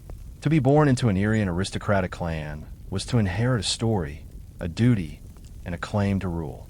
And every noble family guarded that claim with fierce, almost ritualistic pride. Their homeland, rugged mountains, thick forests, and a jagged coastline facing the Adriatic shaped them as much as their ancestry did. Power flowed not from cities, for Irians built few of those, but from hill forts known as gradina, stone strongholds perched high enough to watch over valleys, trade routes, and rival tribes. Within these walls, noble families lived in extended households, surrounded by warriors, craftsmen, seers, and servants who reinforced their status. Trade enriched them even further. The Adriatic Sea turned Irian nobles into intermediaries between the Greek colonies to the south and the continental interior to the north. Ships filled with amber from the Baltic, tin and iron from the Alps, and pottery, wine, and luxury goods from Corinth and Athens moved through Irian-controlled routes. The clans who controlled the ports and passes controlled the wealth, and wealth in Uria translated directly into influence. Marriage alliances cemented political power. A union between two aristocratic houses was not a romantic affair. It was a contract woven through diplomacy, war, and inheritance. Daughters were prized for the alliances they could forge, while sons were raised from childhood to defend the clan's honor with spear and shield. Feasts, rituals, and negotiations all revolved around ensuring that the bloodline remained unbroken and unchallenged. Foreign observers, especially Greeks, described Irian nobles as both fierce and extravagant. They looked like warriors but dressed like kings. They commanded mountain tribes, yet traded with distant cultures. Their authority, though unwritten, was absolute. The people obeyed because the nobles embodied the identity of the clan itself. In this world, lineage was not merely a record of names. It was a living force carried in jewelry echoed in burial rites and proclaimed in every public gathering. Any noble family ruled because its ancestors had conquered, traded, negotiated, and survived. Their blood was their throne. To understand Irian nobility, you must climb. Their power did not sit in open plains or coastal capitals, but on rugged heights where stone walls crowned the mountaintops. These fortified settlements, known as gradina, served as both homes and symbols of dominance. From their heights, aristocratic families watched everything. Trade routes winding through the valleys, herds moving across hillside pastures, and rival clans daring to trespass on contested borders. A gradina was not a palace in the polished Greek sense. It was a fortress, a statement of endurance against wind, war, and time itself. Massive dry stone walls encircled the upper terrace, built with such precision that many still stand centuries later. Inside were clusters of rectangular houses, storage pits, smithing workshops, and ceremonial spaces. At the highest point, always the highest, stood the residence of the noble clan. It was larger, sturdier, and positioned so every visitor saw exactly who ruled this mountain. Life inside these hill forts revolved around the aristocratic household. Warriors trained in the courtyards, their shields catching the morning light. Craftsmen produced weapons, jewelry, and prestige objects destined for noble use or diplomatic exchange. Herdsmen arrived from the lower valleys bringing tribute and livestock. Priests or seers performed rituals near sacred stones or altars, calling on ancestors or mountain gods to protect the settlement. A gradina was also a diplomatic hub. Foreign traders, Greeks, Etruscans, Venetians made the climb to present goods, negotiate alliances, or secure safe passage. They arrived carrying wine, decorated pottery, and fine textiles, and they left with amber, slaves, metal, or the right to access Irian-controlled trade routes. Every negotiation reinforced the noble family's central role. Nothing moved through Irian territory without their blessing. The placement of these hill forts was strategic. Visible from afar, They acted as territorial markers and deterrents. A rival clan thinking of raiding would see the fort's height, the thickness of its walls, and the armed figures moving atop them and think twice. Strength announced itself through stone long before swords were drawn. For the nobles who lived there, the Gradina was more than home. It was identity. Each wall carried the memory of ancestors who had defended it. Each stone symbolized continuity. In Uria, to rule from above wasn't a metaphor. It was literal. The higher you lived, the more power you commanded. If Irian nobles ruled the mountains, they enriched themselves through the sea. The Adriatic was not just a body of water to them. It was a highway of opportunity, a glittering corridor that connected their rugged homeland to the wealthy worlds of Greece, Italy, and the distant north.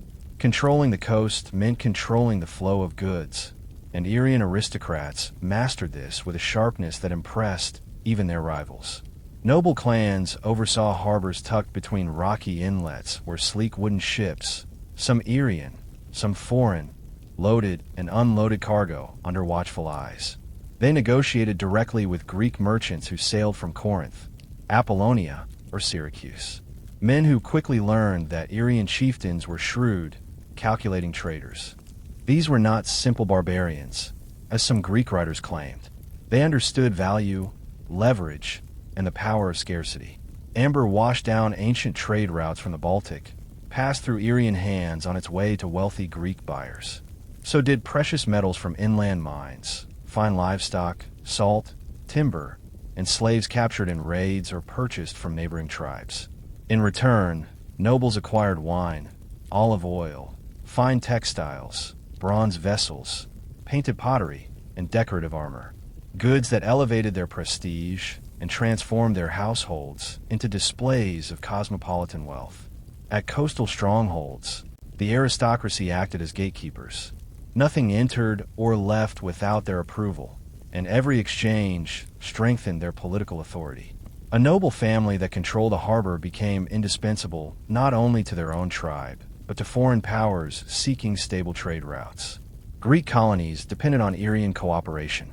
Etruscan traders courted their favor. Even early Roman envoys understood the importance of maintaining good relations with these coastal rulers. But trade was not always peaceful. Pirates roamed the Adriatic, some fully independent, others operating under the protection or silent approval of Irian nobles. A clan might shelter pirate crews in exchange for a share of profits, strengthening their economy while undermining rival ports. The Greeks complained bitterly about this, but they still came to trade. The wealth was worth the risk. Through the Adriatic, Irian aristocrats transformed themselves from isolated mountain warlords into elites with international influence. Their ships carried more than goods. They carried status, connections, and opportunities. A noble family's power, once rooted in blood and stone, now extended across the seas, shifting blue horizon. If you wanted to recognize an Aryan noble at a glance, you didn't look for crowns or royal robes. You looked for the gleam of precious materials that spoke a silent but unmistakable language of status. Prestige in Uria was displayed not through architectural grandeur as in Greece, but through personal adornment. Jewelry crafted from gold, amber, glass, bronze, and imported luxury items that signaled the clan's wealth and far-reaching connections. Gold was the favorite medium of the aristocracy. Smiths shaped it into spiral bracelets, heavy torques, delicate earrings, and intricate fibula that fastened cloaks with both elegance and authority. Some pieces were astonishingly detailed, featuring animal motifs, deer, rams, serpents that echoed the spiritual and mythic world of the Irians. Wearing such items was not an act of vanity. It was a declaration. Gold announced bloodline, heritage, and political power. Amber, however, carried a different meaning. Sourced from distant northern lands and transported through long, dangerous trade routes, amber was rarer and more mysterious. Irian nobles prized it not only for its beauty, but for its symbolic connection to distant realms. Many believed it contained protective or magical properties. Necklaces of polished amber beads often accompanied noble women, while warriors sometimes carried amber talismans into battle or burial. The presence of amber in a household signaled a clan's participation in longue distance trade networks, and therefore its importance. Glass beads imported from Greek or Phoenician workshops added brilliant color to noble attire. Their vivid blues, greens, and reds caught the sunlight during ceremonies and feasts, drawing the eye and marking the elite from the common. Bronze mirrors and decorated pins completed the ensemble, turning the human body into a living display of wealth, diplomacy, and cultural identity. These objects were not worn casually.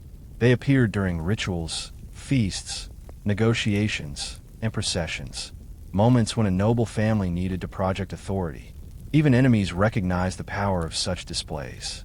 A richly adorned Irian noble signaled a clan capable of commanding warriors, wealth, and alliances. Archaeologists today often discover these prestige items in graves where they continue to tell stories of status long after their owners return to the earth. Each bracelet, bead, and brooch reflects the sophistication of Irian craftsmanship and the aristocracy's desire to preserve its identity through objects as enduring as stone. Through gold and amber, Irian nobles didn't just decorate themselves. They proclaimed who they were. For all their wealth, Irian nobles never let anyone forget that their lineage was rooted in war. Prestige wasn't just displayed in jewelry and imported finery. It radiated from the weapons and armor they wore, especially the ceremonial helmets that became some of the most iconic symbols of Irian elite culture. These helmets, often crafted from bronze with a distinctive elongated shape, were not merely military equipment. They were declarations of authority, heirlooms of clans, and markers of a noble's right to lead. Some helmets featured ornate crests, repus decoration, or stylized animal motifs. Others displayed polished surfaces meant to catch the sun on parade days, reflecting light like a beacon. A noble adorned with such a helmet was not just a warrior, but a representative of his ancestors. Each strike of the hammer during crafting echoing generations of battles fought in the mountains and valleys of Uria. These helmets were rarely worn in casual combat. They appeared during ceremonies, feasts, diplomatic gatherings, and honorary rites. When worn by living nobles, they symbolized readiness for war. When placed on the heads of the deceased, they served as reminders of status, lineage, and valor. Burial sites often contain helmets that have been intentionally bent or killed to accompany their owner to the afterlife, ensuring that their prestige could not be claimed by another. Alongside the helmets were shields decorated with geometric motifs, bronze greaves and spears with leaf-shaped blades, objects that blended practical craftsmanship with symbolic meaning. The noble class viewed martial identity as inseparable from political authority. A leader had to be a warrior first, diplomat second. To rule without the ability to defend one's clan would have been unthinkable. These ceremonial arms also served a psychological purpose. They projected intimidation. Greek envoys recorded their encounters with Irian chiefs, who received them wearing full warrior regalia, standing tall beneath helmets that glinted like fire. Whether or not a battle was imminent did not matter. The message was always the same. This is a house of warriors, and its power is inherited, not negotiated. For the Irian elite, military symbols were not merely accessories. They were the foundation of legitimacy. Even in times of peace, a noble's identity was defined by the weapons he bore, the armor he displayed, and the ancestral tradition that demanded courage from every generation. If jewelry and weapons displayed Irian noble status visually, feasts and rituals displayed it socially. Prestige wasn't just something worn, it was performed.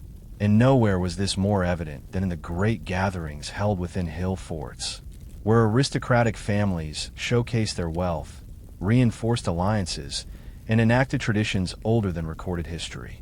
A noble feast was not simply a meal. It was a demonstration of abundance and power. Long wooden tables groaned beneath roasted game, cheese wheels, smoked fish, honey cakes, herbs, and amphorae of imported wine. Irians were skilled hunters, and nobles took pride in presenting wild boar, stag, or bear, animals whose capture symbolized mastery over the natural world. Guests knew that every dish sent a message. This clan controls land, labor, and prosperity. Music and storytelling accompanied the feast. Lyres, flutes, and percussion instruments created rhythmic soundscapes, while bards recited tales of heroic ancestors or legendary battles. These performances weren't mere entertainment. They were tools of memory, reinforcing the legitimacy of a clan's lineage. A noble family's history was constantly spoken aloud so that it could never be forgotten or challenged. Ritual drinking was another essential component. Drinking vessels made from bronze, silver, or elaborately carved horn circulated through the hall. To drink from a noble's cup symbolized acceptance, loyalty, or diplomatic recognition. Foreign guests were honored by being offered the best vessels, often decorated with spirals, animal figures, or geometric Irian motifs. Ceremony blended seamlessly with politics. Alliances were negotiated under the guise of hospitality. Marriages were discussed between bites of roasted meat. Boasts, challenges, and oaths were exchanged before witnesses. Prestige became performance, and every attendee understood the stakes. Rituals accompanying these feasts added layers of spiritual meaning. Priests invoked the ancestors or mountain gods, offering libations and calling for protection over the clan. Young warriors might be presented with weapons, symbolizing their passage into adulthood. Noble women played crucial roles, too, offering libations, blessing alliances, and managing the household logistics that made such gatherings possible. Foreign observers remarked on the intensity of Irian feasts. What struck the most was not extravagance, but energy. An atmosphere thick with pride, rivalry, and ancestral presence. These gatherings served as the political engine of aristocratic life, binding families to one another through shared ritual and shared spectacle. Among the Irian elite, power wasn't quiet. It was sung, toasted, displayed, and remembered. While warrior chieftains often dominate the stories of Uria, noble women formed the backbone of aristocratic power. Their influence flowed quietly but decisively through every sphere of elite life: inheritance, diplomacy, ritual, household management, and the preservation of lineage. Far from the secluded domestic roles expected in Greek city-states, Irian noble women operated with remarkable visibility and authority. A noble woman's first responsibility was lineage. Aristocratic identity ran through the family tree, and women safeguarded it through marriage alliances, inheritance negotiations, and the raising of heirs. Their marriages were strategic events orchestrated to bind powerful clans together. But unlike in many ancient societies, Irian noble women were not passive participants. Archaeological evidence, lavish jewelry, rich grave goods, and high-status burials indicates that they retained significant personal wealth and autonomy within these unions. Inside the hill forts, noble women managed the elite household, overseeing food stores, laborers, artisans, and the production of textiles, which were central to Irian economy and diplomacy. Skilled weaving was not just domestic craft. It was prestige manufacturing. Finely woven garments were offered as diplomatic gifts worn during ceremonies or buried with nobles as symbols of status. The women who produced them wielded economic influence that outsiders rarely appreciated. Noble women also played important roles in spiritual life. They participated in ancestral rites, prepared offerings, and sometimes acted as intermediaries between priests and clan members. Their voices carried authority during rituals of fertility, burial, or oath-making, where invoking lineage was essential. To dishonor a noble woman in Uria was to insult her entire clan, living and dead. Foreign traders often remarked on the confidence of Irian women, how they negotiated, supervised, and appeared alongside men during feasts or ceremonies. Their jewelry, often made from gold and amber, announced their status as clearly as weapons announced a man's. Some grave sites even contain weapons buried with noble women, suggesting roles in defense or symbolic participation in the warrior identity of their clans. Most importantly, noble women shaped the next generation of leaders. They raised sons to be warriors and daughters to be political assets, teaching them clan history, expectations, and alliances. The continuity of aristocratic power depended on their wisdom. A clan with a strong matriarch was considered stable. One without her was vulnerable. To the Greeks, Irian noble women seemed bold, extravagant, and unusually free.